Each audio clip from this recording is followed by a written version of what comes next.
Tonight's story is adapted from Washington Irving's The Legend of Sleepy Hollow.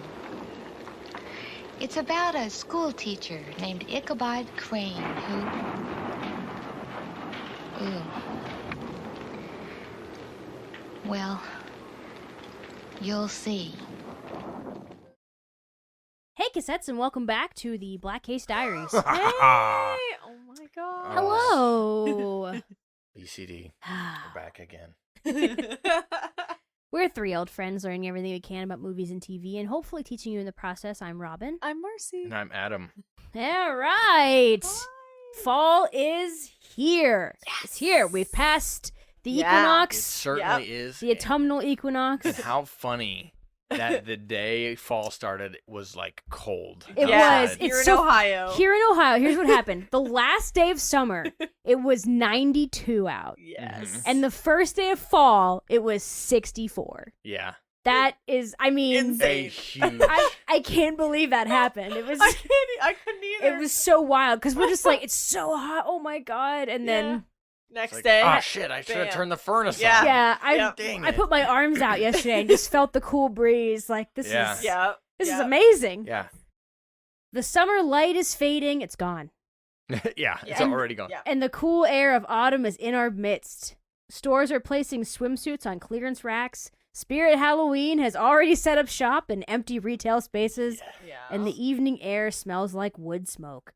So, as we prepare ourselves for the spookiest time of the year, let's take a look at one of America's first ghost stories, The Legend of Sleepy Hollow. Oh my goodness. You guys have you guys heard The Legend of Sleepy Hollow? I don't Once or think twice, I not did. once. Washington Irving's tale about a schoolmaster and beheaded ghosts is one of the most adapted stories in film and TV. We've seen the story performed by humans, animals, and even Smurfs. This particular tale is deeply rooted in the American experience, and to many, it's a necessary part of the Halloween season. So, this week we are taking a look at this staple in American literature and all the ways that the story has been adapted over the years. So turn out the lights and gather close by the fireplace. It's time to hear about the legends of Sleepy Hollow. Do you guys remember think back 150 some episodes ago? Oh Okay. my. I thought you were gonna say years for a second. And I'm like, yeah, okay. Sure. Yeah. Yeah, no, a little while ago, we did an episode on the many versions of A Christmas Carol. Yes, Oh we did. wow. Are you referring to the very first episode of the show? Yes, I Very am. first. That was, we did that a long time ago, and since then, we haven't done anything like that again. No. So this is the first time since then that we have picked a story that has a whole bunch of adaptations, and we're Mhm. just going to talk a little bit about each one. Some of Yeah. them we'll say a Yep. little bit more about, but Yes. The Addams Family was probably the closest we got to doing Yeah. that, but it wasn't quite the same. yeah, it's not quite the same. This is one story that's been told and told and told Mhm. over again. And we're just going to kind of talk about different versions and what we like about those versions because we watched pretty much all of them. Yeah. So we have opinions. Yes. So it's gonna be a good time. It's gonna be a wild ride for sure. Washington Irving was born in New York on April 3rd, 1783. His parents were English and Scottish immigrants, and he was the youngest of 11 children. Dang. Yeah.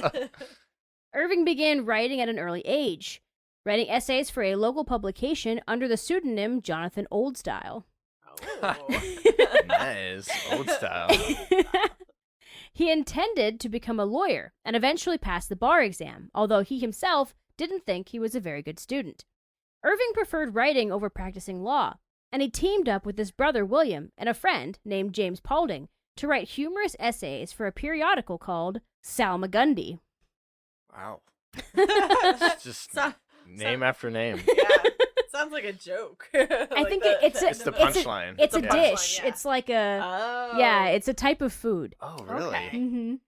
Continuing with the satirical work, Irving published History of New York from the Beginning of the World to the End of the Dutch Dynasty by Diedrich Knickerbocker in 1809. This particular piece of work earned Washington Irving critical acclaim. Very nice. And if you're interested in reading it, we're going to link to that on the blog. It's free online to there you read. go. Yeah. Sweet. That made him pretty popular. Like, people actually started to know who he was. Yeah. He was kind of a well-known writer before The Legend of Sleepy Hollow. It wasn't until years later, after Irving's family business failed, that he began writing the sketchbook of Geoffrey Crayon, Gent, also known simply as the Sketchbook. This collection of stories contained what would become two of Irving's most famous contributions to American literature, Rip Van Winkle and The Legend of Sleepy Hollow. So Rip Van Winkle, you guys know what that is? That's a name that I've heard. Yeah, Rip Van Winkle is the story of the man who falls asleep and wakes up 20 years later. Yes. Oh, okay. Yeah, it's a very famous story. I would argue probably less famous than Legend of Sleepy Hollow. For sure. But it is a common one that you hear a lot. It's also, I don't know that we talk about it too much within this episode, but I do know that in a lot of the iterations where they don't strictly adapt the story, they just kind of bring it into their own story. They also kind of bring in some Rip Van Winkle story, right, so it's kind facts of from there. Yeah. So it's hand more in of hand kind It's of. kind of like it's all in the same universe. yeah, exactly. Yeah. It's a Washington Irving universe. Yeah. There you go. It's the Irviverse. Although Irving was already popular, it was these stories that earned him international acclaim. So he was actually in the UK when he wrote this story, Legend of Sleepy Hollow. Oh. So, Whoops. yeah, but, so when it was published, he was popular over there, too, Europe and in America. This is not just something that Americans know. This is a worldwide story. The concept of a headless horseman was not completely new, as there had long been legends about Reaper-like riders that carried their own heads. There are some concrete sources of inspiration, like Sir Walter Scott's The Chase, which was published in 1796. This story was a translation of a German poem and is believed to be based on Norse mythology. The New York Historical Society has another theory, that Irving based the Headless Horseman on a real Hessian soldier that was decapitated in 1776. Yikes. Yeah, so a real Revolutionary War soldier. Yeah. Cool. In 1798, Washington Irving moved to Tarrytown, a village in New York and home of the real-life Sleepy Hollow. He may have drawn inspiration from the oral myths and legends shared by locals and created his own story. Many believe that he based the characters on real people. For example, you can find a tombstone for Katrina Van Tassel in the local graveyard. Colonel Ichabod Crane was a Marine that lived at the same time as Irving, though there is no evidence that the two men ever met. All right. That's pretty cool. Yeah, it is. Yeah, so there's some elements. I think that was one of the things that made him a really good writer, and especially a really good American Gothic writer, was that he chose areas of the world, New York, that he knew very well. He was he wrote what he knew. He chose places he that did it right. He picked names that were real names. Right. Like and he took, stories kind of almost like, Brothers Grimm, for example, taking oral legends and histories and things that he heard and creating something that would resonate with the people who lived nearby and then, in turn, everybody else in the world. Irving included real landmarks in the story, like the Old Dutch Church, placing the Legend of Sleepy Hollow firmly in the town in which he lived, and would eventually die. The Legend of Sleepy Hollow can, and has been, interpreted in many different ways. Some believe that the horseman represents a haunting past that will never die. One thing is for certain, the story, much like the Headless Horseman, is immortal. Since its first publication over 200 years ago, the story has always remained in print. Yes, I know that you can still get it. Mm-hmm. Yep. Yeah. That's a long time to remain in print. Yes. 200 years is... Yeah. I mean, obviously, it's a great story, so I get it. So many of you out there have probably heard the story. You've seen one of these adaptations, most likely, so you kind of get it. You know what goes on, but we're going to give you a summary of the story now. It's almost time for school to start for the children of Sleepy Hollow, and the town is excited to meet the new schoolmaster, Ichabod Crane. Sleepy Hollow is a quiet town filled with tall tales about ghosts, witches, and all other manner of supernatural happenings. The most terrifying ghost of all is that of the Headless Horseman, a former soldier that had his head blown off by a cannon. Legend says that the horseman rode his black horse at night, looking for a head to replace his own. Ichabod Crane has decided to court Katrina Van Tassel, the daughter of a wealthy farmer. Crane has a rival, though, named Abraham von Bront, a.k.a. Brom Bones. Yeah. Bones has scared off every suitor for Katrina, though Ichabod refuses to stop pursuing her. One night after having dinner with the Van Tassel family, Ichabod attempts to ride home. He sees a dark figure on the path that begins to chase him. Ichabod recognizes the man as the Headless Horseman and attempts to escape. He reaches the bridge that the horseman cannot cross, and the ghost hurls something at Ichabod, knocking him off his horse. The next morning, Ichabod is nowhere to be found. His horse is at home, and the only traces of the schoolmaster are his hat, some hoofprints, and a shattered pumpkin. Yeah. So no one really knows what happened to him. Ooh. It's great to leave it like that because it just makes your mind go nuts. Right? You finish it and you're like, what happened? What could it be? Was it Brom in a costume, or was it real?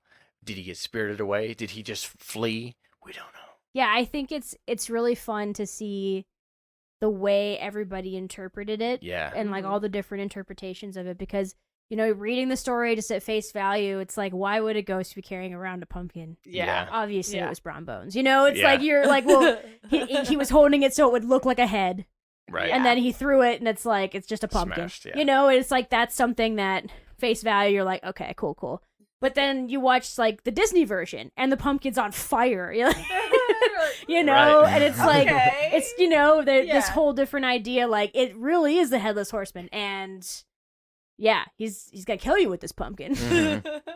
So it is cool how so many versions have kind of made it their own, and yet you still have this really cool base of a ghost story. All right, so the first film adaptation of the story was The Headless Horseman in 1922. Wow. Goodness me. Wow. The film was directed by Edward D. Venturini and starred Will Rogers as Ichabod Crane. Apparently, there were 3 film adaptations made during the silent film era, but this was the only one to survive. Wow. It's interesting. Yeah, they lose them or we destroy lost them, a lot of stuff. Yeah. Oh my gosh. In the early days of film, many things were destroyed, and just it was hard to keep track of stuff, and it was hard to store it properly, or Yeah. damage to them, or all kinds of things. Whole cities were still catching on fire at this time. Yeah, Right. Like, I mean, It's hard to make copies then. Yeah. You can't have a zillion copies of one thing, so Yeah. Carl Stearns Clancy wrote the adaptation. He was a producer that often worked with Will Rogers, which explains why Rogers stars in the film. Yes. Even then, we were bringing in our own friends. It makes sense. Will Rogers was an incredibly popular humorist and actor, and this role seemed to counter his lovable persona. Yeah, it's kind of a weird choice. Yeah. Him as Ichabod Crane. Odd take, I saw that and I went, really? Will Rogers? Like, okay. It's a choice. Yeah. In this version, Ichabod Crane is a somewhat cruel teacher, and many of the townsfolk would like to see him gone. Yeah. Wow. That is a twist. Like, a little bit different. He's a little bit of a villain, kind of. Not I wouldn't say straight up villain, but he is. I mean, you see a lot of people want him gone. So when he does get chased out of town, it's like, good. Wow. Thank God. We didn't like him anyway. We needed new teachers. That's so strange. What a difference, because in most of the other ones, he's extremely likable. Yeah. Which is why Brom Bones gets so upset about or just it. like everybody likes him. Yeah, everyone. They're all excited to meet him. And I think I've always like gotten from the story that he wasn't the greatest guy. No. The fact that they kind of imply that he might like Katrina, not just because she's pretty, because that's the number one reason he likes her. Yeah. But also because she's rich. Ah. And that's why he's going after her. And I think that's, so you have this little bit of a, he might not be the best guy, Makes sense. That's so weird. Yeah. The Headless Horseman is famously slow-paced, lasting about 75 minutes. Yeah, I don't know if I could do that. I don't know if I can make it through that. It was groundbreaking, however, because it was the first movie shot on panchromatic film, meaning that it was sensitive to all shades and colors. Before that, studios used orthochromatic film, which made certain colors appear as bright white instead of gray. Yeah. Interesting. Yeah, so like you would actually see, like, instead of just a white sky, the sky would be kind of like grayish. It would pick up the tint of a blue sky. Yeah. Nice. So it was far more grayscale than a harsh black and white. Wow. Probably easier to watch then. Yeah. Yeah, maybe. Or it could maybe be easier to colorize too. Yeah. If they ever wanted to that's do that. True. Yeah. They did. Though this film is a great watch for movie historians, it might not be the best one to start with if you've never seen any adaptations. But if you're interested in watching the film, you can find the link in our blog as well. We'll link to it so you can Great. watch it. Critics hate this movie. It's not, I mean... It's from 1922. I mean, like, okay. come on. I mean, what I'm saying is... But yeah. They dislike the movie because it is long and drawn out. And people just feel like it's just famously slow moving. Like, yeah. Where's come on, the this is horseman? this is a short story. Come on. yeah, exactly. Short story, long movie for some reason. If it had been done this way now, it would be a trilogy. Yeah. Oh, I know. Or a series. I know. With hour-long episodes. Listen to us, like critiquing a movie from 100 years ago that was 75 minutes long, and we have the Batman. Seriously. Yeah. The Batman. We have 3 hobbits. You know what? Here's the thing, though. If they did like a Sleepy Hollow take that was like Batman, but it was like made like the Batman, because that movie I freaking loved. Yeah, that was a good one. I would totally watch it. Like like if they somehow did like a weird noir spin on it. Yeah, that would be cool. Be like, okay, got my attention. I'll sit for 3 hours. The next one we have is also called The Headless Horseman, but this one is from 1934. Before Walt Disney retold the story of Ichabod Crane, his former collaborator and Mickey Mouse co-creator, Ub Iwerks, created a short called The Headless Horseman in 1934. Yeah. Carl Stallings' music accompanies the animation. He composed for many of Iwerks' Silly Symphony shorts, which gave the short a similar silly feel. Yeah. This is stretchy, bendy. Love it. Like the music and there's really no one's really talking. This is all just like acted out with the music. And then, it's a lot shorter than the Disney film, and it is much more like a silly symphony, but it is The Legend of Sleepy Hollow. Love it. The characters are more comical, and the story isn't nearly as terrifying. Nope. It kind of takes away all of the scare factor. My kind of adaptation. Perfect. There's also no narration or speaking roles, and much of the physical comedy mirrors popular comedians of the time, like the Three Stooges. Oh, yeah. Nice. There's a bit in there that is straight out of the Three Stooges, for sure. Iwerks would return to Disney Animation years later and actually worked on the special effects team for Ichabod and Mr. Toad. That's so cool. Yep. He went back. Him and Disney hung out awesome. again. Perfect.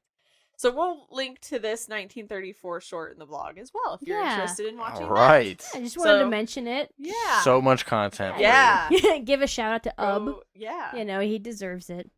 So the next one we're going to talk about is The Adventures of Ichabod and Mr. Toad. All right. All right, we're getting into the ones that maybe we've seen, right? You've probably seen this one, right? These are the ones people might have heard of. I have to say, I think that this was probably the first one I've seen. Okay, yeah. If it wasn't this one, it was like Are You Afraid of the Dark, maybe. Or like a iteration like that. Yeah. Because all these other ones that we're talking about, I can't say that I'd seen before. Unless you're, watching Turner Classic Movies at 3 Right, a.m. yeah. I don't think you're going to be watching the 1922 version. Exactly. Yeah. But even all the ones from after the Disney one to now, still. Yeah, I think this was the first one I saw, too. Yeah. I think, I don't know if it was the first time I heard the story. Right. But I do think it was the first thing that I ever saw. Yes. In 1949, Washington Irving's most famous ghost story found a new audience with the release of Disney's animated classic, Ichabod and Mr. Toad. This film contains 2 short stories, one of them based on The Wind in the Willows, and the other based on The Legend of Sleepy Hollow. Apparently, Disney wanted both of these stories to be full-length films, but they decided they did not have enough material. They combined the 2, so that the plots did not feel stretched. However, this did lead to some cuts from Mr. Toad's half of the movie. For many children, this animated retelling was their first exposure to the story, keeping it at the forefront of American culture. It was the 11th Disney animated classic and the final film of Disney's wartime era, when the films were compilations of shorts instead of full-length features. Yes. Good chunk of those. Yeah, this was the time period of make mine music, fun and fancy-free. Mm-hmm. We're saving money. We're putting movies out there. Yeah. Yep. 3 Caballeros and all that. Stuff like that. Yes. Yeah. Which is quite an interesting time. It was. If you go and watch all those, you're like, wow. This is Disney? Yeah. This feels so different. It's definitely, it's an experimental time for sure. Yeah. But I think the best movie to come out of it was probably Ichabod and Mr. Toad. Yeah, I think so. Yeah. The film was directed by James Algar, Clyde Geronimi, and Jack Kinney. The Sleepy Hollow half of the film was narrated by Bing Crosby. Ugh. Along with his singing voice, there is sometimes an accompanying chorus. Other than that, his voice is pretty much the only one you hear in the story. After the release of the film, Disney also produced a vinyl with the same story and songs.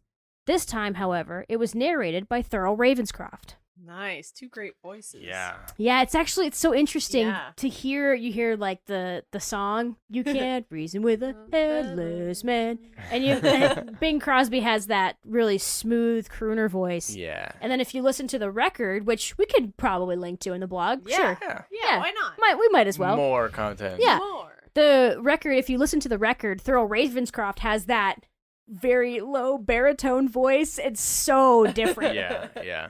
Think of You're a Mean One, Mr. Grinch, but yeah. Headless Horseman. That's what it sounds like. This adaptation is fairly true to the original story. Although Ichabod appears to be the protagonist, Disney made it clear that he pursued Katrina Van Tassel partially for her money. The film also didn't shy away from dark material, and Disney reportedly still gets complaints about the song that Brom Bones sings about the Headless Horseman, saying that it's too scary for children. Still? Oh, what? I think because it continues to end up on compilation albums. Oh, yeah. But it's great. Like, kids aren't going to think about that too much. Like, No. Come on. Nope. Animator Andreas Deja says that he pulled inspiration from Brom Bones for Gaston's character design in Disney's Beauty and the Beast. Oh, you know what? Ooh, Holy yeah. crap. That makes a lot of sense. It sure does. It does make a lot of sense. So, like, my dad told me when he was a kid, he grew up in the 60s, this was the first time he saw it, too. The whole story of Legend of Sleepy Hollow. Yeah. He said he remembers he was sitting on the floor watching the TV. Oh. It was like one of those, like, Wonderful World of Disney Yeah. special presentations, and he saw it, and it was just, how terrifying it was, to see Aw. Ichabod running from the Headless Horseman. I Yeah. mean, that scene is pretty intense, Yeah. It is. It really is. And the, like, evil laugh of the horseman and all that stuff. Yeah. And the horseman is drawn very differently from the rest of the characters. Like, Yeah. Ichabod is clearly a cartoon. It's, Yeah. and even the horse he rides on is just like this, like, lazy donkey looking horse, right? Yep.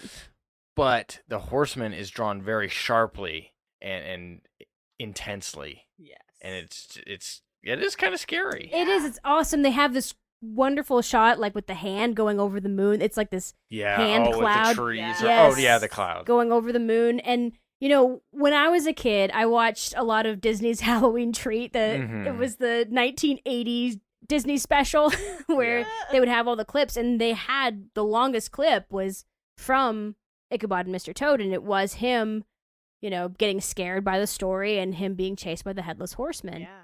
And so I saw that over and over again when I was a kid.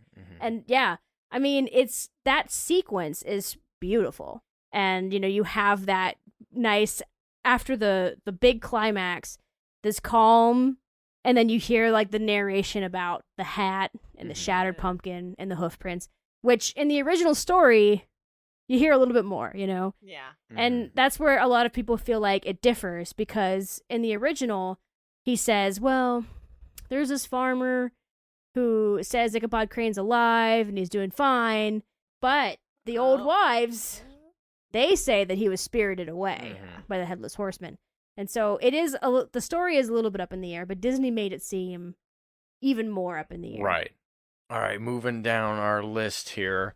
The next one is called The Legend of Sleepy Hollow from 1980. All right. Not a big variance in titles here. Yes. No. I think The Adventures of Ichabod and Mr. Toad is going to be the most different one. Yeah. Yeah. In 1980, NBC premiered a made-for-TV film adaptation of The Legend of Sleepy Hollow. Filmed in Utah, it was produced by Sun Classic Pictures as part of their Classics Illustrated series. It starred Jeff Goldblum as Ichabod. Yeah. I swear he's been everything. I know. Meg Foster as Katrina, and Dick Butkus as Brom Bones. In a wild change from the original story, the film ends with Ichabod making it to Katrina's house, and the Headless Horseman returning to the forest. This version also introduced an original character named Thelma Dumpke. Just as Ichabod is a rival of Brom Bones, she is a rival of Katrina for Brom Bones' affections. Huh.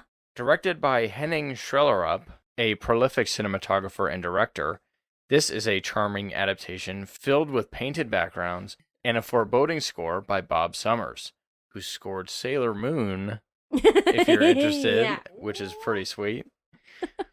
This movie is somewhat difficult to find, but you might be able to snag a glimpse at young Jeff Goldblum if you search it on YouTube. Or if we link to it. Or if we link to it. Yes. That's right. Oh my god. He's Yeah. so young in it. I know. It's like, if he wasn't already a heartthrob, I know. he's like, you see him in that, and you're like, wow, look at how cute he is.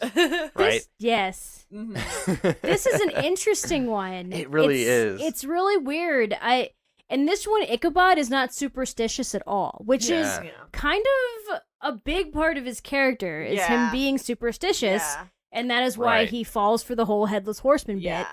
And it's so interesting. This one, he doesn't believe in superstitions at all. Headless Horseman, 100% real. And also, he looks like Jeff Goldblum. He doesn't, he's... right? He's handsome. Yeah. He's a handsome man. He's really thin and gangly, like sure. Crane would be. But, other than that, it's kind of like, Yeah. It's hard to get past. It is super charming, though. It's a charming little adaptation. They talk a little bit about American Indian legends and being on sacred ground and those things. So, and that's not really part of the original story at all. I don't know where that came into play, but yeah, it's such a strange one. Like just adding characters and different decisions. It's weird. Fun. It's a fun little twist. He makes it out. Everything. I guess because if you cast Jeff Goldblum, you're like, you can't. Yeah, he has to survive. Yeah, we can't. Yep. I mean, technically, they did that. That is the very reason why Ian Malcolm survives in Jurassic Park. Yeah. Yep. Next on our list is again The Legend of Sleepy Hollow. What? But this time, 1985. Okay. All right. Shelley Duvall's Tall Tales and Legends was a short-lived TV series that aired in September of 1985, with 9 episodes.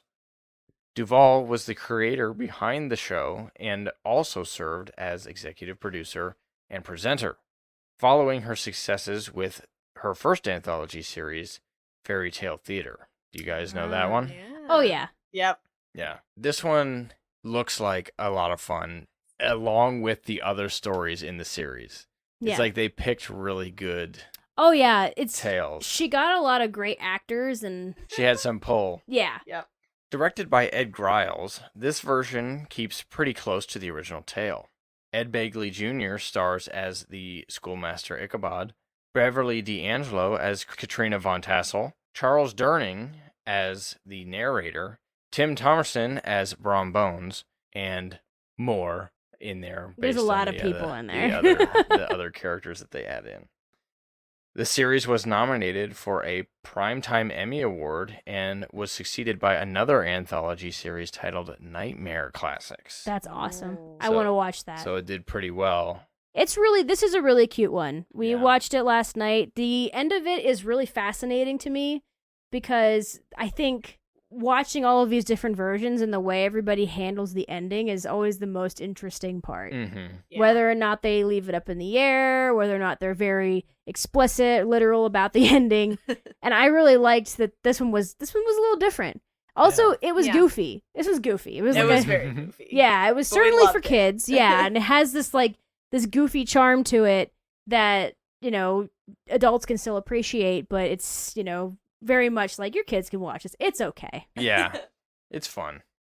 One of the major differences from the original story is that this adaptation definitively shows that Brom Bones was in fact the Headless Horseman and simply ran Ichabod out of town. This is implied in the original story, but it's not explicit. No, it's not.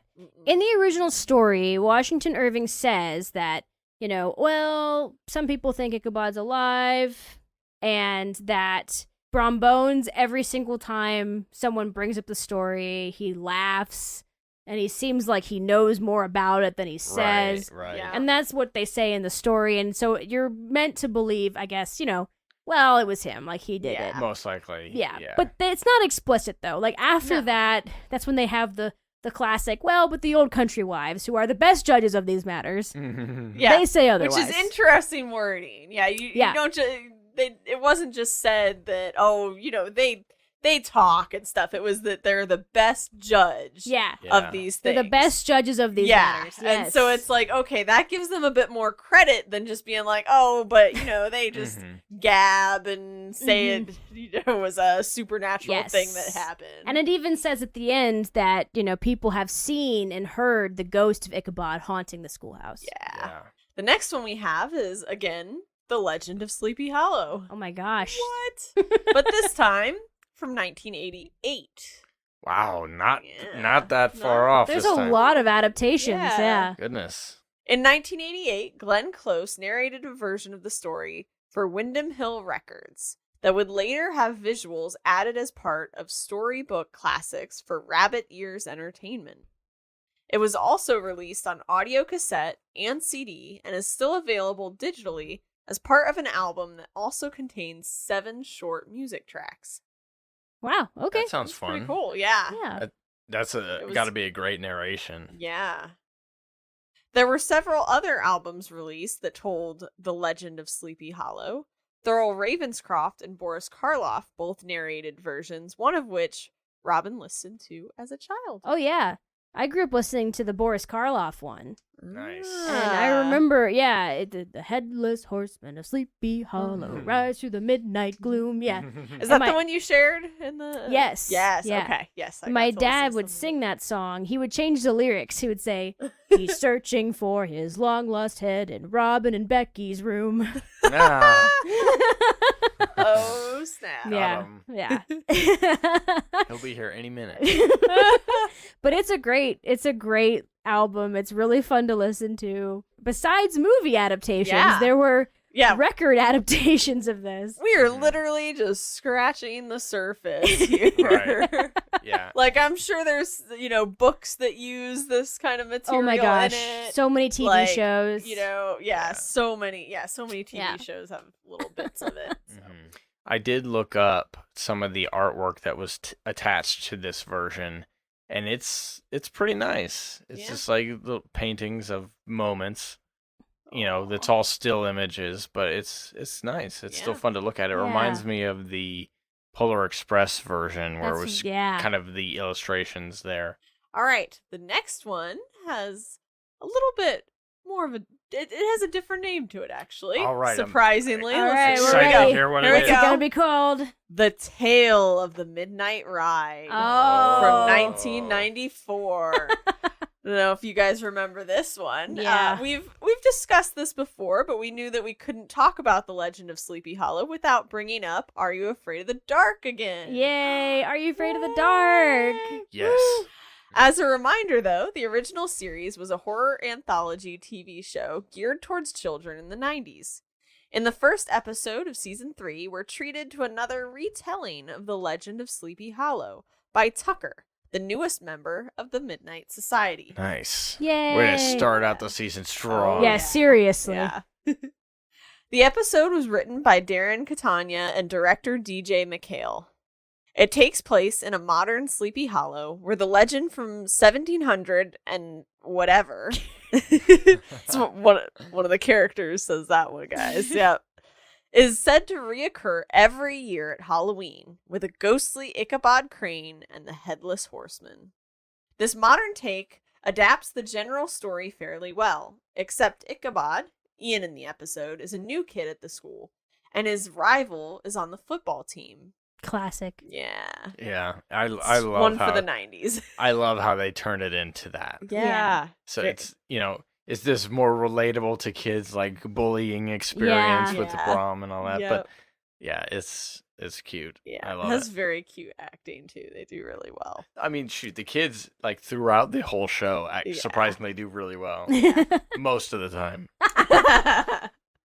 Brad, the Brom Bones of the story, dresses up as the Headless Horseman to scare Ian away. Of course, the real Headless Horseman shows up to the party as well. Whoa. Yeah. In an iconic scene. Yes. Where he's Brad? He sees the shadow. shadow on the wall. Yeah. Brad? And then And he then comes it turns. the Headless Horseman literally phases out of the brick wall. And he has Yeah. this like ridiculously fake pumpkin thing on his head. Yeah.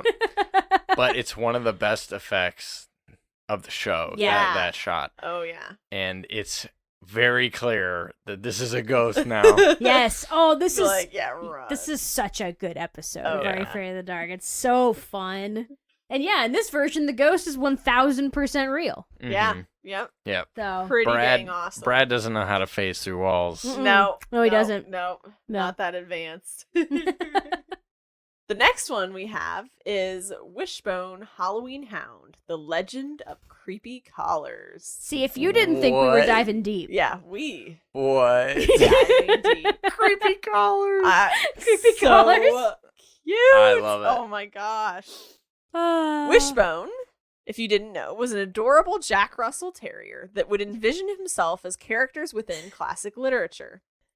The show on PBS only lasted for 2 seasons in the 90s, but was one of the most beloved dogs on television. I can't even believe it only lasted 2 seasons. I know, it felt Yeah. like it was It's- so much longer The show than is that. so iconic. It just feels like it was around forever. I know, like I distinctly remember the Rip Van Winkle episode Yes. as well. The classic stories that were told usually went along with a lesson that Wishbone's owner, Joe, learns. In this episode, Joe and his friends, David and Sam, participate in a Halloween scavenger hunt. He is worried about his luck and whether or not an old house is haunted or not. Wishbone plays superstitious Ichabod Crane. Yeah. Aw. He's superstitious in this version. Yeah. He's like, if something happens, you need to turn clockwise round once. Yeah. And if it's Sunday, turn twice. Things like that. This is so funny. Very specific. Yes. This episode is a great introduction to the story for young kids, and you can find it on YouTube. Larry Brantley voiced Wishbone. He's a stand-up comedian and voice actor. Very nice. Yeah. Classic show. I know it was rerun a lot, which is probably why it felt like it was going for so long to us as kids. Yeah. You know, it just was constantly on. Yeah. It's a great voice, especially for this little dog. Yeah, It's this So, cute little so doggy. cute. I forgot how cute Oh. Wishbone was, and then Yeah. I watched the video again. I was like, oh my gosh, that is a very cute dog. cute. Yeah. Because as Little a child, paw print. yeah, Oh. as a child, I like really believed in Wishbone. Yeah, me too. So to me, he seemed less dog-like yeah. back then. It was like, that's his voice. That's Yep. what he's doing. And it helped that his mouth didn't move along with the words. It really did. That really helped. He just ran around and he just had a voice. Yeah, and like watching it now, I'm like, yeah, that's clearly a dog that's just doing his doggy best. Like... Yeah. Anyway, the next one has a little bit of a different title. Oh boy. Right. Yeah. There we go. It's called Sleepy Hollow from 1999. Oh, look at that. I mean, Simple. nice job. Yes. Perhaps the most popular modern adaptation of this story is Tim Burton's Sleepy Hollow from 1999. This film follows Ichabod Crane, who has been sent to the town of Sleepy Hollow to investigate a string of murders. The culprit appears to be the wretched apparition, the Headless Horseman. Immediately pretty cool. Yeah. Different take. Yeah. Yeah, I like the change in the way they did this, where Ichabod Crane is an investigator. Yeah. He's basically like a police officer, detective, Right. who is coming to town to figure out why people are getting beheaded, you know? Yeah. Mm-hmm. So it's pretty cool. Have you ever seen this? I haven't seen this version. Oh. Yet. Have you seen it, I Marcy? have seen it. Okay. Yes, and I remember Christina Ricci. Is Yes. In it too, so This is a really good... yeah. Sounds cool. Yeah, I would say this is a really good gateway horror movie. Yeah. Because I wouldn't say that it is horror, Mm-mm. because it's a little too goofy Yeah. Okay. Yeah. to be Yeah. like a straight up horror Yeah. movie, but it is. Nice. I would say it's got enough horror elements in Yeah. it that if you're trying Yeah. to get in to horror, I feel like that's and the mood of it is Yeah. is very that way. Yes. The colors Nice. in the movie are very subdued, very dark. It's not that fall leaves are falling. Yeah. It's It's nice not like out. Hocus No, Pocus. it's- Yeah. The screenplay was written by Kevin Yeager, a celebrated makeup and special effects artist that was partly responsible for Freddy Krueger's iconic look, and Andrew Kevin Walker, a horror writer who wrote for the film Seven, among other things. Oh man. Huh. Yeah. In true Tim Burton fashion, the film stars Johnny Depp as Ichabod Crane. Classic. Yeah. Christina Ricci plays Katrina Van Tassel, Miranda Richardson plays Lady Van Tassel, Casper Van Dien plays Brom Von Brunt, and spoiler, Christopher Walken plays the Hessian Horseman. Oh. Ooh. That's a can't- strange one. Yeah. Yeah. Oh, he's Oh yeah. he's perfect. This is not your father's Headless Horseman. He's a little different. The movie varies from the story greatly in plot, but also in character design. Johnny Depp reportedly wanted to wear prosthetics so that he would look more like the homely Ichabod Crane and less like a 90s movie star. Production designer Rick Heinrichs developed the creepy and foreboding sets that we see in the film. You may remember his name because he has worked with Tim Burton on many of his films, as well as some major blockbusters, such as Captain America. We talked a lot about Rick Heinrichs when we did our Frankenweenie episode last Yeah. year, Huh. Yeah. because he was a big part of that set design too. And the movie has that very cool, dark ambiance. Yeah. It's very creepy sets and dark and... What you Perfect expect thing from to kind of a start Burton-esque watching. thing. Yeah. Mhm. Danny Elfman composed the score for Sleepy Hollow. The composer has said that he enjoys working with Tim Burton because the director doesn't speak in musical terms, but uses emotions to describe what he wants. That's Ah. really cool. I gotta see this. Yeah, this is a good movie. Keep hitting me with cool stuff. I'm like, dang, maybe I should watch this. Yeah, this is, and I think that it's really cool that Danny Elfman's like, yeah, please don't explain music to me. Yeah. Okay, I'm a composer, so Yeah. just tell me Obviously, I just got tell me it. what you want. Yeah. How do you want people to feel? Yeah. And I'll take care of And I it. got it. Yeah. I know what to do. You just gotta tell me what you want. I mean, no doubt, because he clearly knows what he's doing. Oh yeah, It's definitely, great definitely. stuff. During its debut, the film was not Tim Burton's biggest success, but it was also not a flop. Internationally, it made twice its estimated budget of $100 million. The film has found a strong following in recent years, as many consider it to be one of Burton's best films, and a beautiful example of visual storytelling. Sleepy Hollow pulls off being a horror period piece with just enough humor to keep the audience in good spirits. Its set and imagery are top-notch, setting a whimsically horrifying tone, the kind of filmmaking for which Tim Burton is most known. Yeah. Absolutely. Yep. I felt like whimsically horrifying is actually like the best way to describe Tim Perfect. Burton. Yeah. Right? It's scary stuff, right? It's creepy Yep. stuff, but it's whimsical. Yeah. So, like, it's fine. Yes, there's some kind of merriment to it, you know? The Merriment Festival of Death. Yeah. It's just, he's so joyful about such dark and sad things, you know? It's really an interesting combination. I think that's what, Tim Burton's all about. Yeah. So the next one does not have a special name. It's called The Legend of Sleepy Hollow from 1999. Same year. Nice. Wow, weird. But it's a very different movie.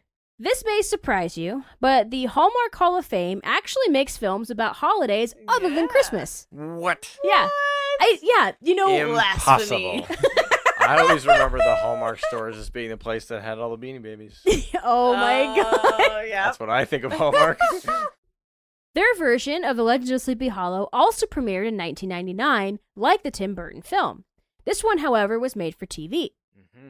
Yeah. The film starts with Washington Irving visiting some men in a tavern in Tarrytown. Tarrytown is the home of Sleepy Hollow and is where Irving lived.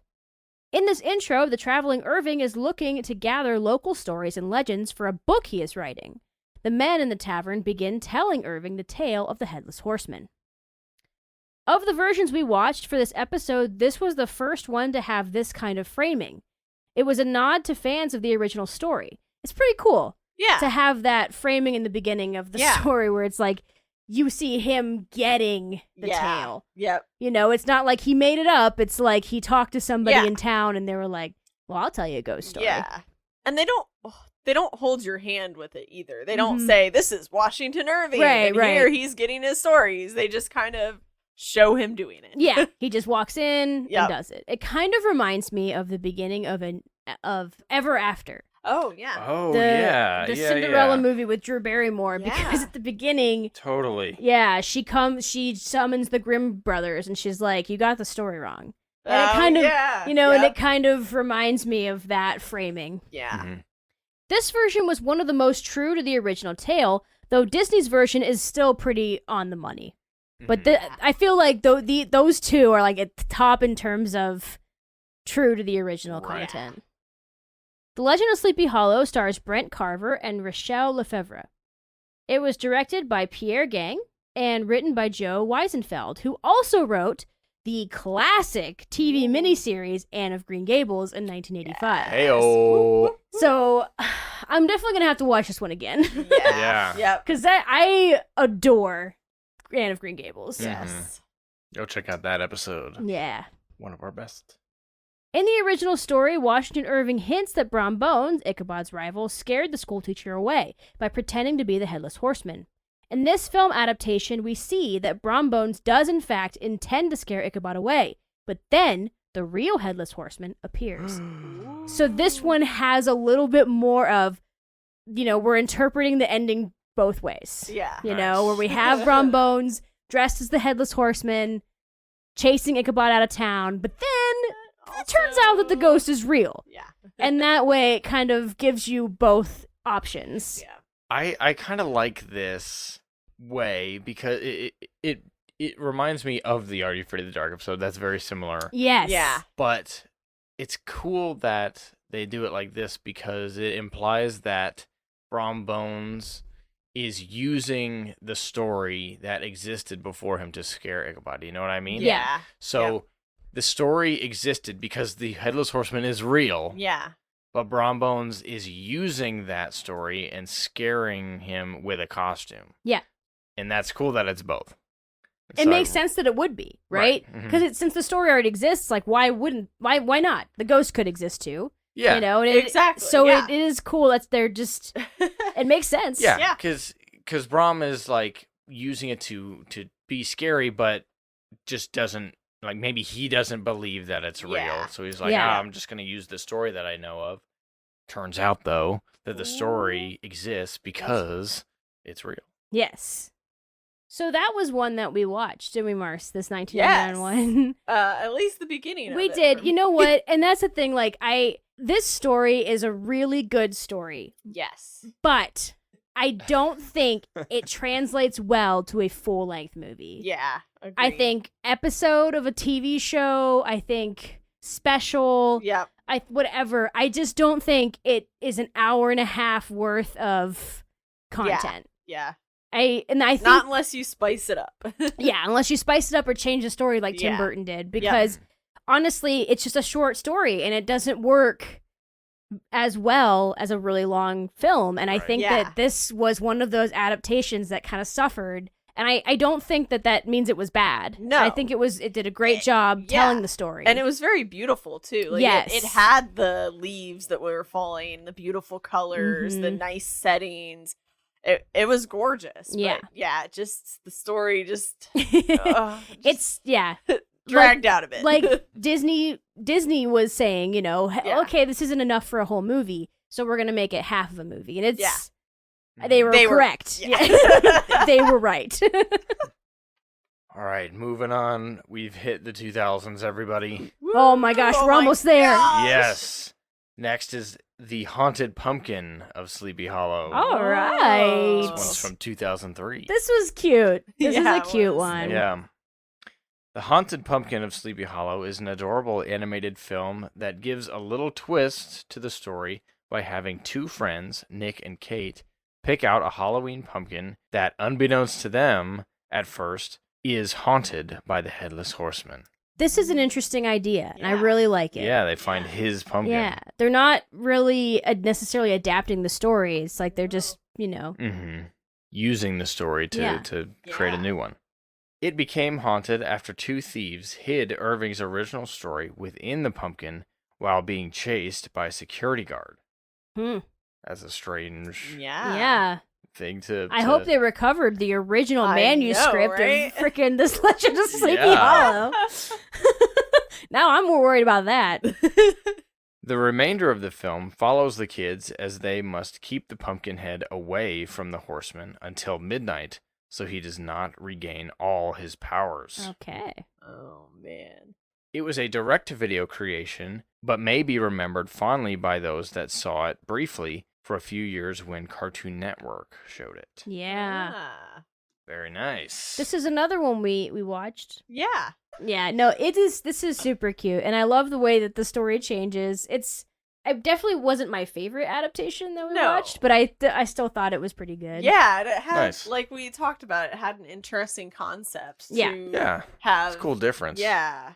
Next is Sleepy Hollow from 2013 to 2017. Here we go. Our first TV show. Yeah. In the mix here. Yeah, not just like a one episode TV show. This is like a full This is an actual series. Yeah. Yeah.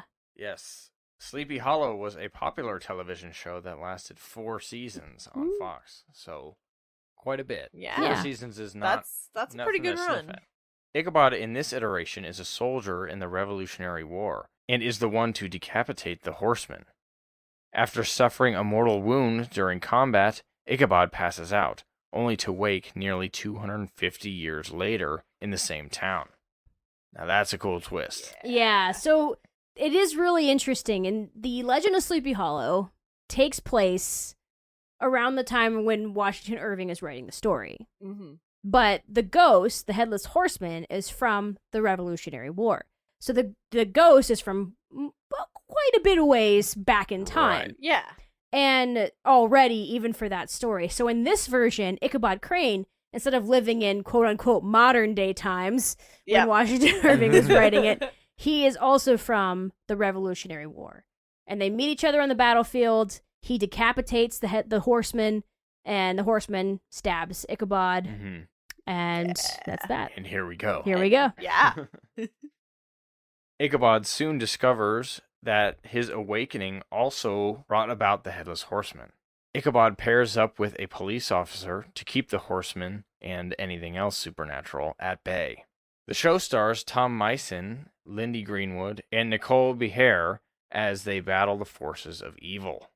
The show started with a large audience, but faced several issues with changing showrunners and what critics called sloppy writing. Oh. Yeah. No. The show also faced a lot of criticism for how it treated its characters of color. It was filmed in Wilmington, North Carolina, one of the most haunted towns in America. Yes. Which is pretty neat. It was. It was filmed in Wilmington, North Carolina, which is, if you're unfamiliar, is like the second most popular place to make a movie in the United States. Wilmington, North Carolina, right along the water there in Cape Fear. It's beautiful. There's a lot of stuff is made there, including Sleepy Hollow, and it is a very spooky town. It's super, super spooky. Nice. Yeah, if you want to talk to ghosts, you should move there. I'm not gonna go. It's a great, great place. I love it.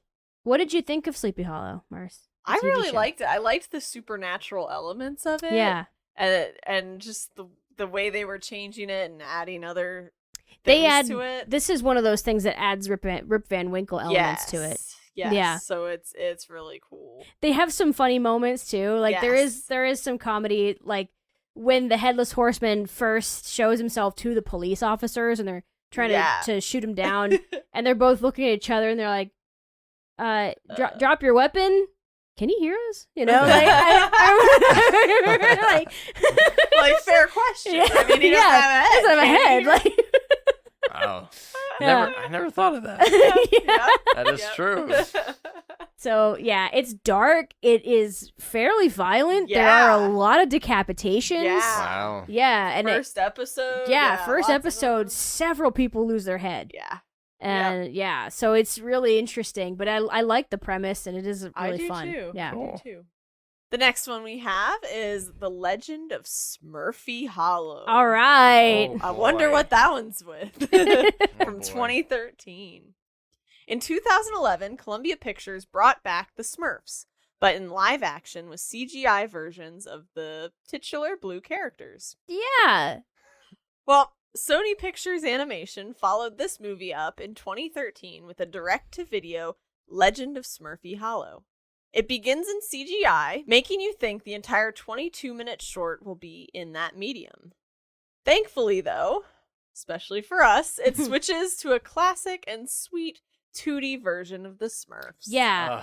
My recommendation to you is if you're going to watch this, turn it on, fast forward through the part where they're 3D and then hit play and then just watch. Because you don't need it. It's useless context. Yeah. It's just I think they did it because it kind of connected it to the movies. Or the movie that had recently come out and they wanted to make it look like that.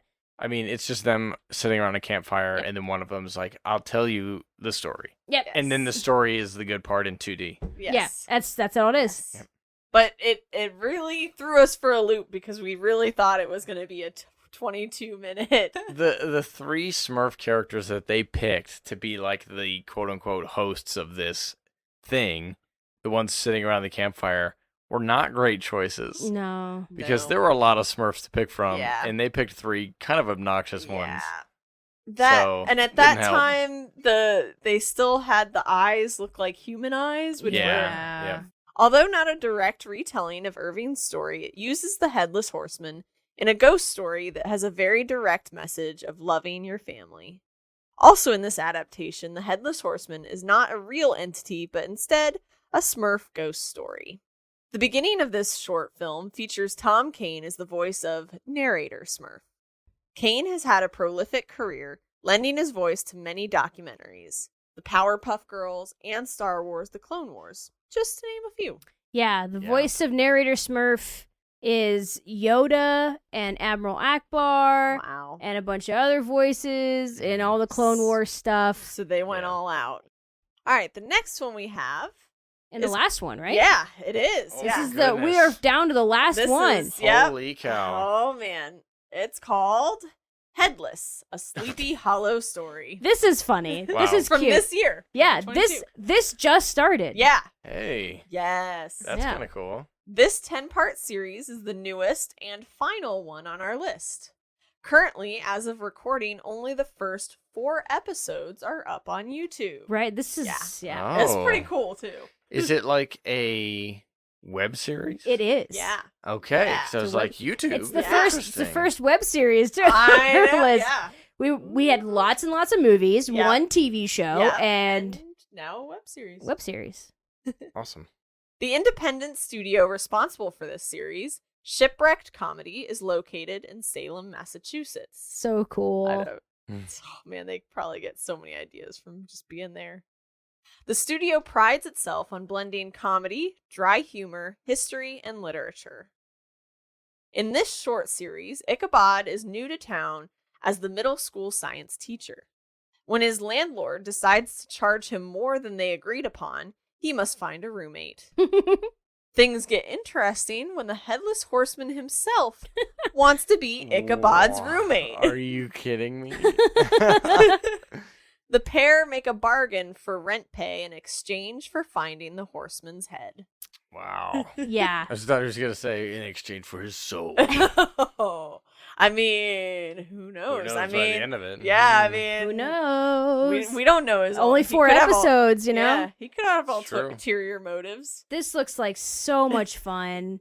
And what a fun little way to end our list. Yeah. Because that is such a different take on the story. Oh, yeah. Many of these were adaptations, straight up adaptations, Yep. but that's one that, you know, has the characters in it, but it's not the same Yeah, story. that's fun. And I think that's pretty cool, and I think that's Yeah. one that everyone should check out. 'Cause It's something that I think people will have to do now because of Yeah. how many adaptations because there's there so have many. been. There's I so know, many right? adaptations. Yep. Yeah. Yeah. That's Yeah. why when we start to see the next wave of Christmas Carol adaptations, Yep. hopefully they'll be different. I know, it's, you know, gosh, there's so, that my one, I don't gosh. think there's, like, you could top that one. Yeah, This- they there's probably so won't. many Christmas Carol adaptations, but we did our best to track Yes. down as many Sleepy Hollow adaptations as we could. Yeah. However, we probably missed some. Yeah, I think so. So if we missed your favorite, let us know. Send us an email. Yeah. Tell us on Twitter. Just let us know Yeah. that we missed your favorite Yell one. about it in the streets. Yeah. Yeah. Alert the town crier.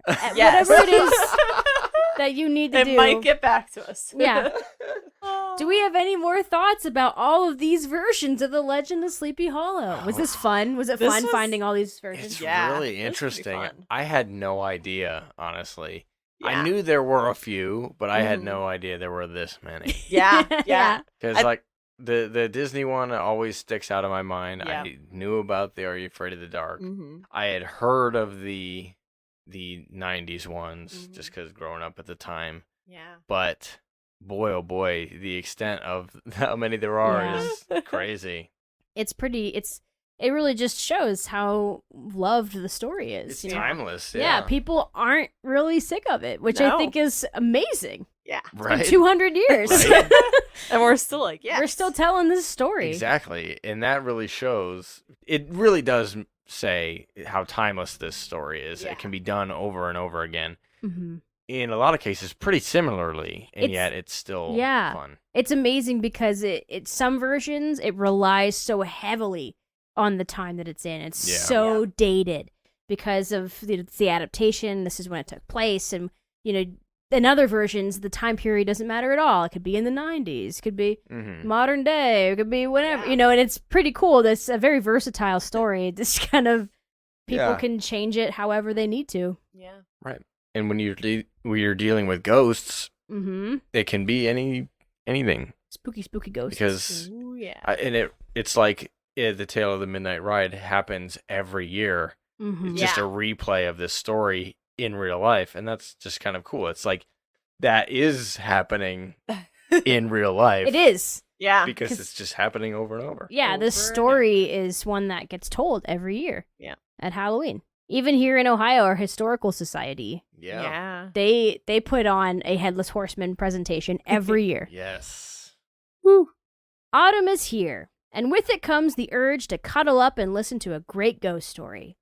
The Legend of Sleepy Hollow will always have a place around our campfires and on our TV screens. Some may see it as a tired story that's been played out too many times, but this is a tale that has truly withstood the test of time. It's a story that connects everyone that's ever heard it, told it, or watched it. There's a kind of magic to the Legend of Sleepy Hollow.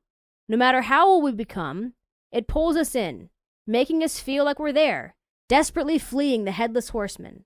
And for just a moment, we're spirited away into the world that Washington Irving built. Oh man. All right, and I think that is another case closed.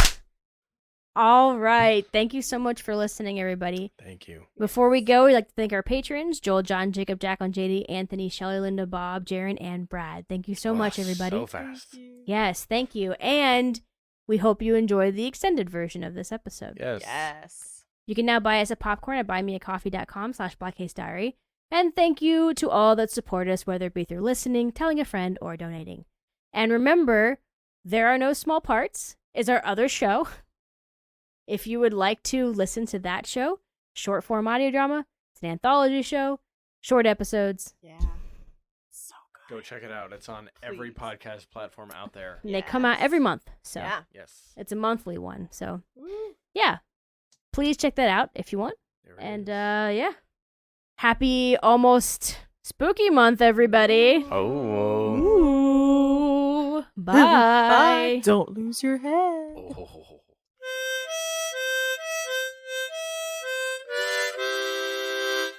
Now, rumors persisted that Ichabod was still alive, married to a wealthy widow in a distant county.